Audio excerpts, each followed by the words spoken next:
Hey, good morning. I am a little later today than I normally am, and my husband is mowing the lawn. So I'm not sure if you can hear, but he went out. It's a little bit cooler, and so we are rejoicing. Today is day 37. The title of our devotional today is No Offense, and our scripture is written in Romans chapter 14, verse 13. Let us not judge one another anymore, but rather determine this, not to put an obstacle on a stumbling block in a brother's way. And that's exactly what today is about. It's about being offended or being of offense to others. See, the enemy, I thought was interesting that the author of the devotional today, day 37, Awaken, if I hadn't said that, I think I did, Believer's House, Awaken, morning devotion. The author of the devotional today mentioned on page 147, and since the enemy can't judge us, he wants to turn us into judges. And I so really liked that analogy because it is the enemy's focus to keep us infighting with one another and cause us to be at battle with one another rather than working with each other in unity. Let us not judge one another anymore because we're only playing into his hand when we do. By standing together, not even the gates of hell can stand against us. And this reminds me of the story of the Tower of Babel. You know, they were decided that they didn't ever want to suffer a flood again, so they were going to build the Tower of Babel to reach into the heavens. Of course, which is a man trying to save man, is what we do, right? We try to save ourselves. And God says, no, you got it wrong. And so he comes down and he says to the other parts of the Trinity, he said, we're going to have to do something here. This is the Cynthia translation, the CMB, Cynthia Martin version.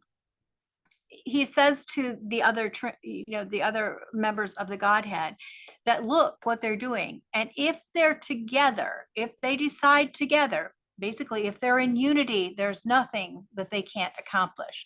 This is without God's Spirit. So there's so much power when we come together and decide to build something. The problem comes when this part of the unity decides they want to do something else, and this part of the unity decides they want to do something else. And so we all work independently of one another. You know, we live in such a great nation here in the United States. However, one of our big downfalls is also the opposite side of one of our big strengths.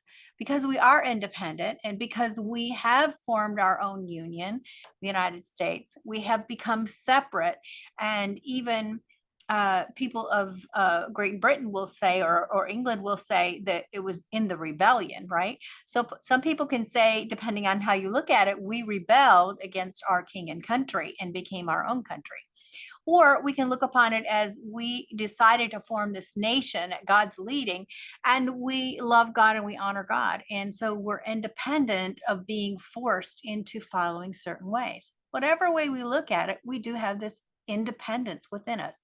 Who's going to tell me anything? I'm an American, right? And so that sometimes folds over into our Christian walk and into our working with one another. We're independent, and we're really brought up to understand that we have our own value, we have our own voice, we have our own call, which are all very true. I am probably one of the biggest proponents, well, maybe not the biggest, but another one of the proponent of that message, that God has an individual plan and purpose for your life. It is true. But part of that plan and purpose is to connect with the whole and to move the way God is wanting us to move. So today, who is the person or that you tend to judge? This is talking about being in judgment and not only wanting to work independently, but maybe even making a judgment against those who don't want to go your way. Who is it that you want to judge the most? Who is it do you think the enemy will gain gain in the division in you, between you and your spouse, most likely? That's the biggest area in which he can get in. You and your family, you and your children, you and your extended family, you and your coworkers, you and your church membership, people that you gather with. If he can keep you in unity and maybe making judgments against one another, then the whole body can't move forward, because there is scripture that says when one person hurts, they all hurt, right?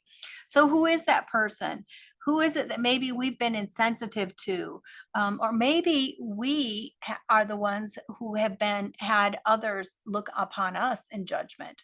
Or, and as in my case, I had a lot of judgments and a lot of attitudes in my own life that I had to deal with.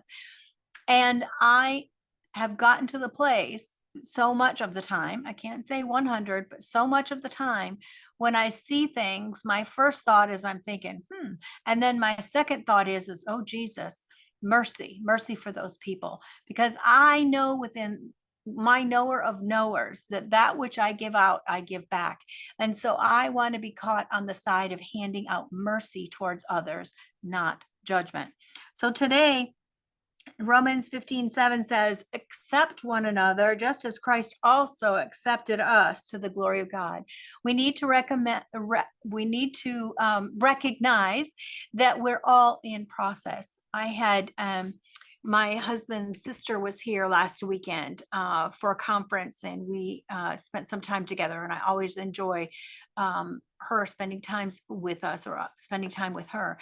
And we had some discussions about why certain denominations and certain groups act the way they do. And I use the terminology, which I'm sure has been used over and over again, that when we're in a church and we look around and we see people who are thinking, are you kidding me? And that's truly a judgment. But when we go to a gym and we see an overweight person, are we looking at them and thinking, are you kidding me? Or are we looking at them and thinking, wow, good for them? At least they're, we never look at a person at a gymnasium as, I can't believe they're here, especially if they need it. We're so thankful that they're doing something for their health.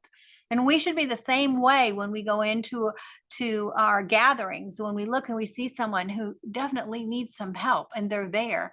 Instead of making a judgment, why are they here? They only do half and half, or they're only a quarter and a quarter, or they're not truly what they are here and what they are outside are two different things. We should be thinking, oh, so I'm so glad that they're here because maybe they'll get some help. I'm so glad that they're taking steps. Mercy, mercy, mercy, mercy triumphs over judgment. And we are not the judge, only He is. I hope that helps you today. God bless you. See you tomorrow.